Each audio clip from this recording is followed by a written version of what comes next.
Þegar þú átt að reikna 25% af 300 þá stillur því þannig upp að þú tekur þetta 300 og þarft að margfalda með 25%.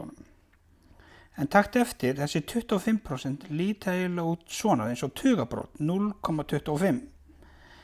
Það borgar sér nefnilega að þegar hún ert að vinna með prósentur að breyta þeim í tugabrót. Þannig að 25%, ef þú tekur 25% og deilir með 100 þá færðu út 0,25 og það er akkurat það sem ég margfalda þetta 300 með. Þá er þetta þannig að ég tek þessa heild, heildarhlutan 300, margfaldaði með þessu prósentu, 0,25, sem er þá tugabrótið af prósentunni. Þá fæ ég út hlutin. Heildin sinnum parturinn er þá jafnt og hluturinn 75.